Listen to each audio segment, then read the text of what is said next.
foi o primeiro homem a ir além da órbita da Terra e navegar pelo espaço extraterrestre. A viagem de Yuri Gagarin, há 60 anos, entrou para a história da corrida espacial e também das grandes realizações da humanidade. O que pouca gente sabe é que um importante detalhe dessa viagem foi guardado em absoluto segredo por muito tempo. Esta é apenas uma das surpresas que você vai ver nesta edição do Matéria de Capa, que também inclui uma visita ao Centro de Treinamento de Astronautas da Rússia, um local de acesso ultra restrito. Fique com a gente!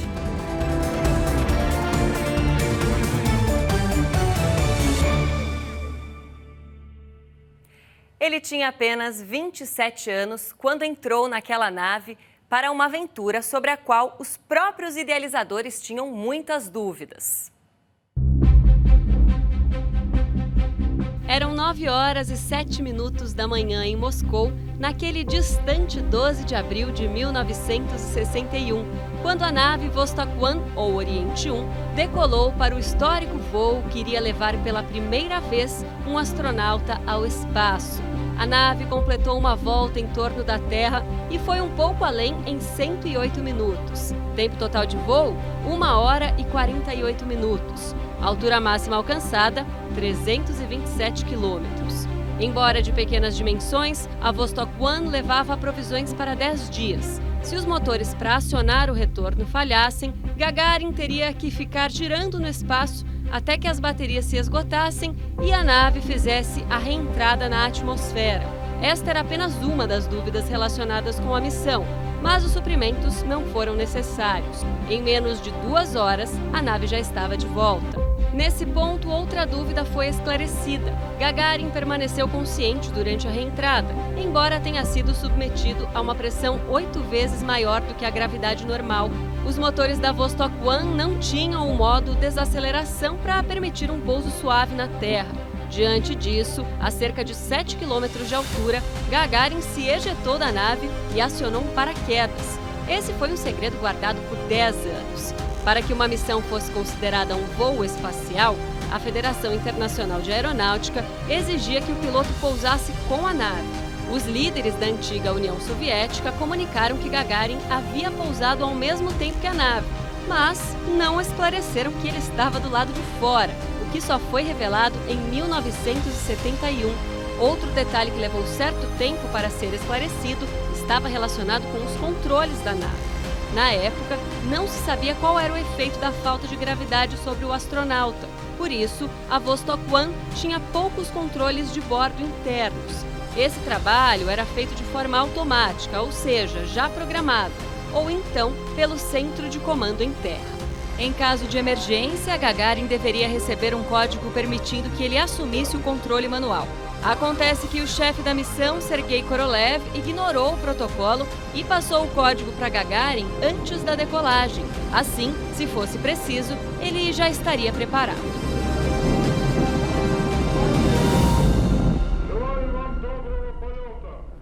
Yuri Gagarin foi escolhido para o primeiro voo espacial tripulado por uma certa característica que o diferenciava dos demais pilotos selecionados para o treinamento.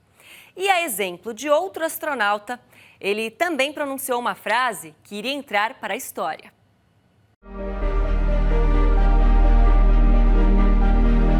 Gagarin tinha uma curta passagem pela Força Aérea Soviética quando recebeu aprovação para integrar o programa espacial soviético.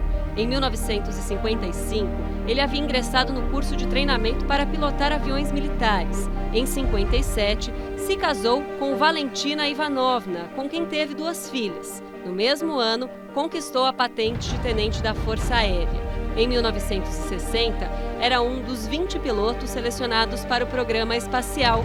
Mas, além do excelente desempenho nos testes físicos e psicológicos, ele apresentava uma condição que contribuiu para que fosse o escolhido. Ele tinha 1,57 m de altura, tamanho ideal para pilotar uma nave de apenas 4,40 m de comprimento e 2,40 m de diâmetro. A maior parte desse espaço seria ocupada por equipamentos e provisões. Ao se tornar o primeiro homem a avistar a Terra lá de cima, ele pronunciou a frase que iria mudar até mesmo o modo como enxergamos nosso planeta. A Terra é azul, disse Yuri.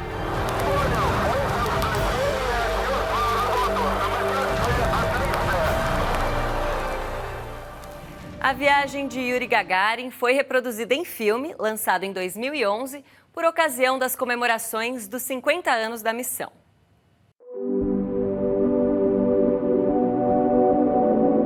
Graças à colaboração dos arquivos científicos da Rússia, o filme mostra um momento em que Yuri Gagarin chega à plataforma de lançamento para entrar na Vostok 1. Poucos sabiam na época que os próprios cientistas russos tinham sérias dúvidas quanto ao funcionamento da nave e as chances de retorno do astronauta.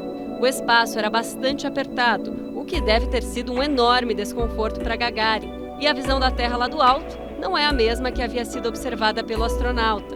Dirigido pelo documentarista britânico Christopher Riley, o filme First Orbit, Primeira Órbita, contou com a contribuição do astronauta Paulo Nespoli, da Agência Espacial Europeia, a ESA. Diante da escassez de registros da época, Riley e Nespoli tiveram que recorrer à Estação Espacial Internacional.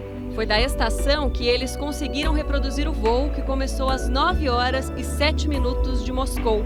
Minutos depois, a nave Vostok 1 estava sobre o Oceano Pacífico e, em seguida, Atlântico Sul, África, Oriente Médio e, finalmente, o retorno sobre o território russo ao norte do Mar Cáspio. Em certo momento, o filme faz esse registro. A 327 quilômetros de altura, a Vostok 1 completou a primeira órbita da Terra e a duração do voo foi de 108 minutos. Depois disso, foram muitas as homenagens para o grande herói.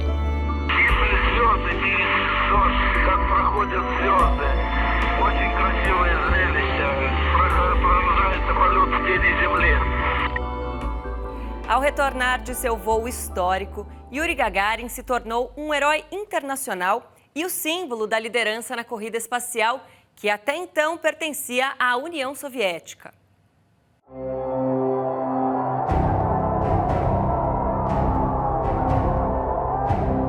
Gagarin foi recebido por centenas de milhares de pessoas na Praça Vermelha em Moscou. Em tempos de Guerra Fria, ele também era uma peça importante na propaganda soviética e, por conta disso, viajou pelo mundo para falar sobre seu feito. Não demorou muito para se tornar deputado no Soviet Supremo, um órgão máximo de poder na época.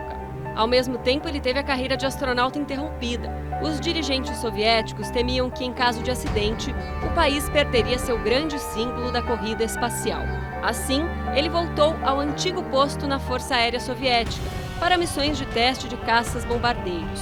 E foi justamente quando pilotava um MiG-15 que sofreu o acidente em que ele e o copiloto perderam a vida em 27 de março de 1968.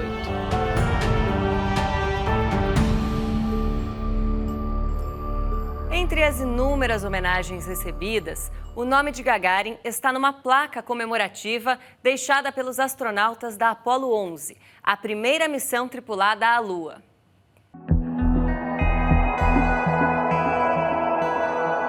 Além do uso de seu nome para fins de propaganda, Gagarin se tornou um herói para toda a comunidade de cientistas e astronautas envolvidos na conquista do espaço. Daí a homenagem recebida dos integrantes da missão Apollo 11. À medida em que a Guerra Fria, conflito de ameaças entre Washington e Moscou iniciado após a Segunda Guerra, perdeu força, Estados Unidos e União Soviética iniciaram um período de cooperação na ciência espacial. Em 1975, os dois países realizaram a missão conjunta das naves Apollo e Soyuz. Mais tarde, a NASA enviou vários voos tripulados para a Estação Espacial Russa Mir, após o desmoronamento da União Soviética em 1991. A iniciativa abriu caminho para a construção da Estação Espacial Internacional, projeto do qual participam outros países da Europa e Ásia. Os primeiros módulos desse programa foram enviados em 1998 e a estação continua operando e recebendo astronautas de diversos países.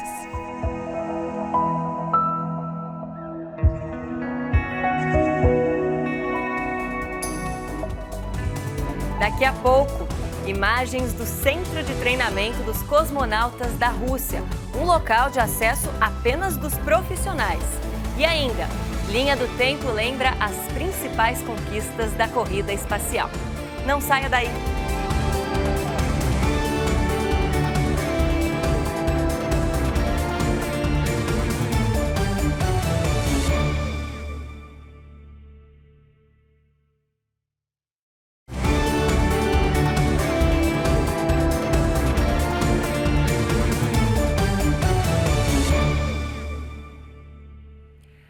A corrida pela conquista do espaço teve início na década de 50 e os primeiros passos importantes foram dados pelos russos. Vamos a uma rápida linha do tempo de alguns dos principais momentos da exploração espacial. Em 1957, a União Soviética envia ao espaço a nave Sputnik. A bordo, uma tripulante pioneira, a cadela Laika, que fez o primeiro voo em órbita da Terra. Em 1959, a NASA despacha a nave Explorer 6 em missão para fotografar o planeta. 2 anos depois, em 1961, acontece o voo de Yuri Gagarin. Em 63, outro feito dos russos, a primeira mulher no espaço, Valentina Tereskova. Em 66, a nave russa Luna 10 faz o primeiro voo orbital na Lua. Em 68, a Apollo 8 da NASA realiza o primeiro voo tripulado em órbita da Lua. Em 1969, a Apollo 11 chega à Lua e Neil Armstrong se torna o primeiro astronauta a pisar no solo lunar. Em 1972, a Pioneer 10, o primeiro voo para além do Sistema Solar. Em 74, a Mariner 10 da NASA faz os primeiros registros fotográficos de Vênus do espaço. Ao longo das décadas de 70, 80 e 90, naves russas, norte-americanas e japonesas realizam uma série de feitos no espaço, incluindo o sobrevoo e pouso em asteroides.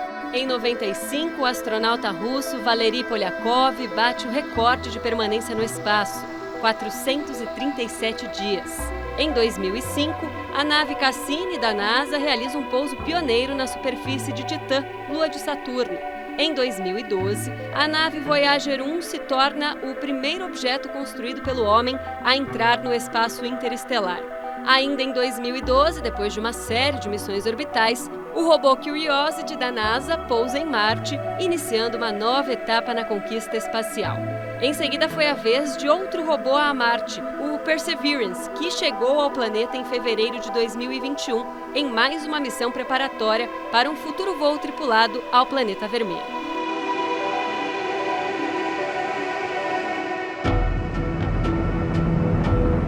Na história da conquista do espaço, às vezes é mais importante voltar do que alcançar o objetivo da missão.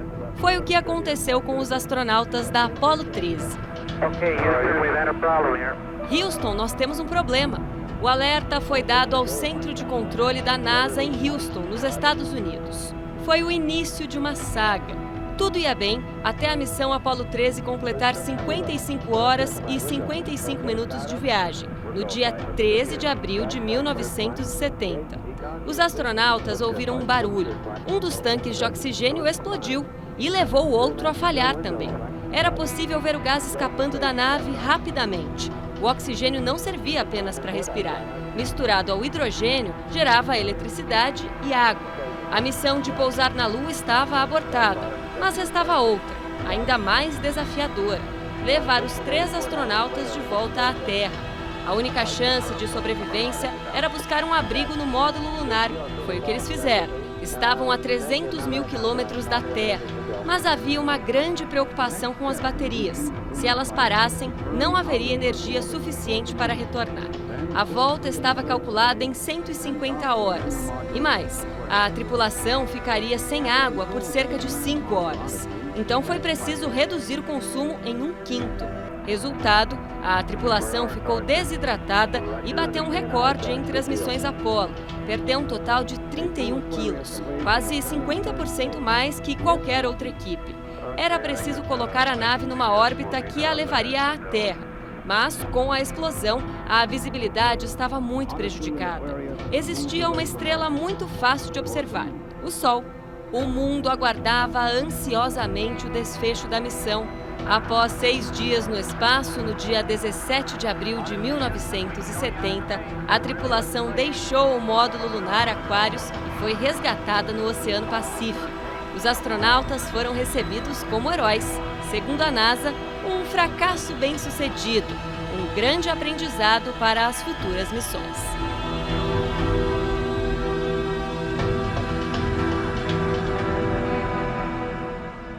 Agora vamos fazer uma visita ao Centro de Preparação dos Cosmonautas da Rússia, um local de acesso ultra restrito, normalmente liberado apenas aos alunos e instrutores.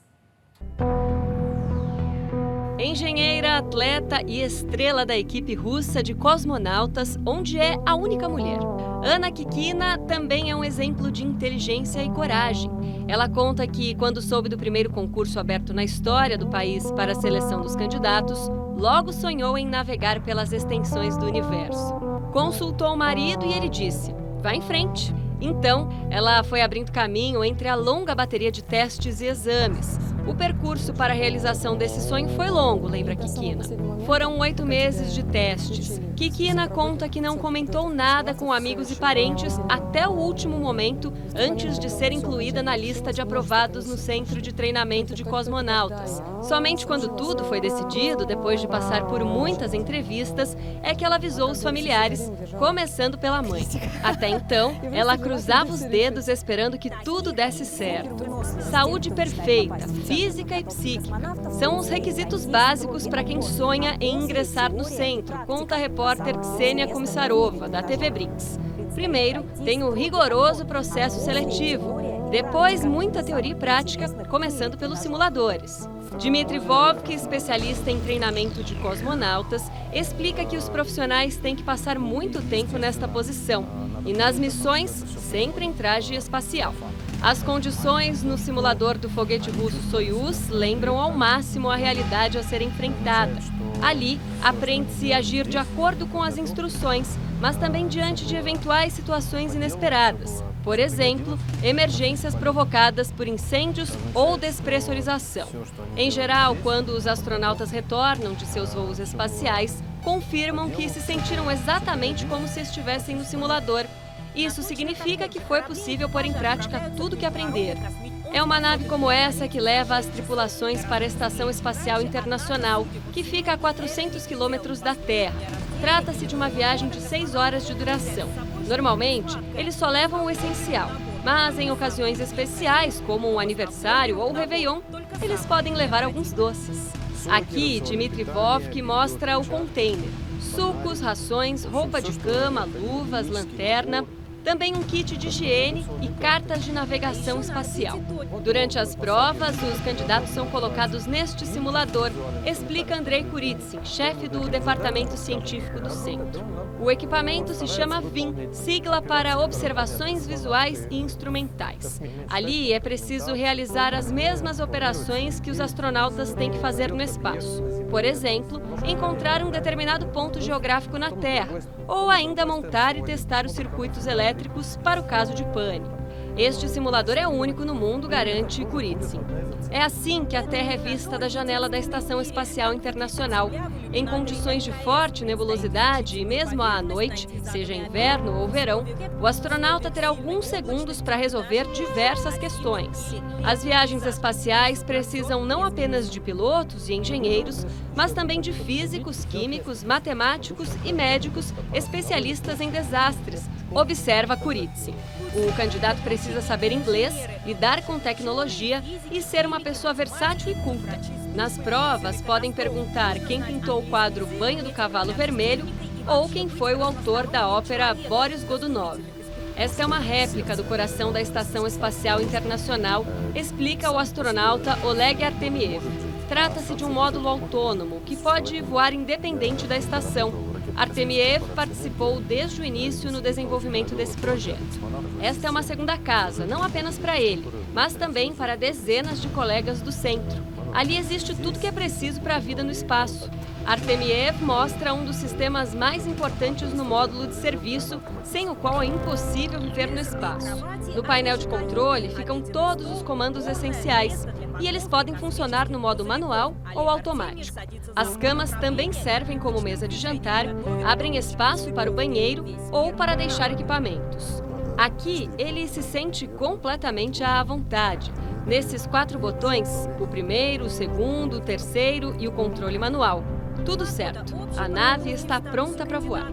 Depois de 2 anos de treinamento, muita teoria, exercícios de sobrevivência, paraquedismo e solução de problemas no ar, só então vem o tão esperado parabéns!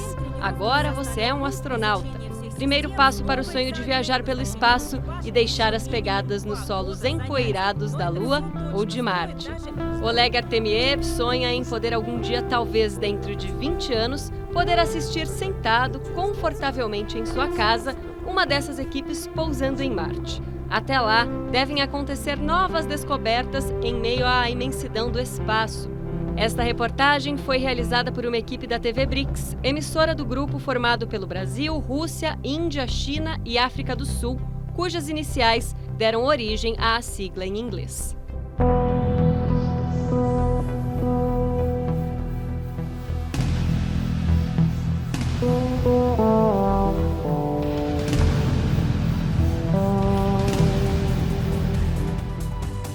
Daqui a pouco, objetos criados para o homem sobreviver no espaço foram adaptados para a vida aqui na Terra. E ainda, antes da corrida espacial, o desafio da humanidade foi em explorar os mares. Não saia daí!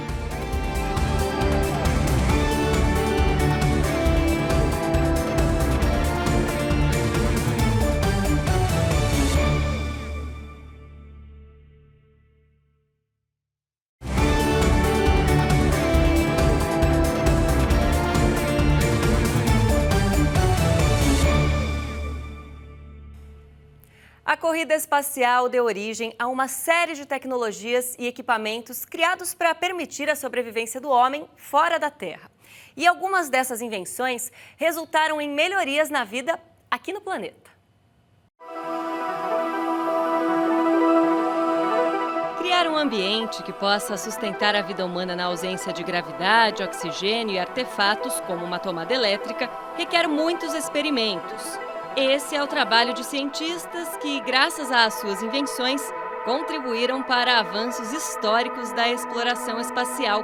Algumas dessas invenções vieram parar no dia a dia aqui da Terra, como é o caso das próteses mecânicas. Elas foram criadas inicialmente para veículos espaciais e sensores de robôs, mas seu mecanismo foi aproveitado para melhorar o desempenho dos equipamentos para humanos. As lentes dos óculos de sol e de grau ficaram mais resistentes a partir de uma tecnologia desenvolvida pela NASA para os capacetes de astronautas. Da mesma forma, os polímeros criados para os trajes espaciais também foram usados para desenvolver peças resistentes ao calor para os bombeiros.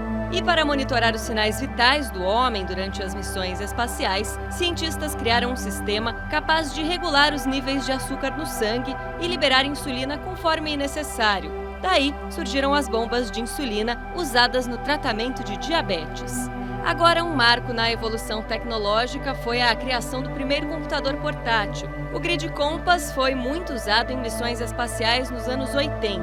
Apelidado de Spock, o computador conseguia se comunicar com aparelhos usados a bordo nas naves e também lançar satélites.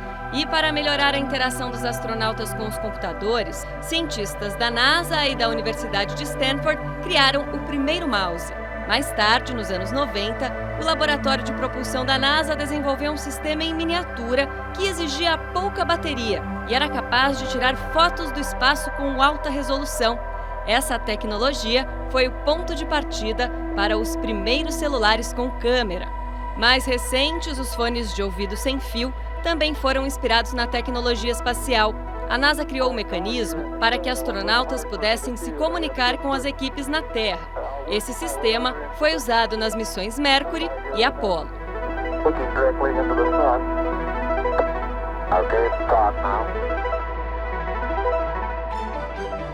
A cada importante passo da corrida espacial, é impossível não lembrar dos desafios da era dos descobrimentos. Primeiro, eram os mares, sobre os quais havia inúmeros mitos, de monstros a abismos. Do século passado para cá, é o espaço extraterrestre que atrai o interesse de cientistas e acabou provocando uma longa corrida. A grande diferença é que há 5 séculos, os navegadores contavam com uns poucos instrumentos e se guiavam pelas estrelas. hoje se apoiam na ciência avançada e na computação. De qualquer maneira, é sempre um passo para o desconhecido. Esta edição fica por aqui. O Matéria de Capa volta na próxima semana, neste mesmo horário. Uma boa noite a todos e obrigada pela companhia.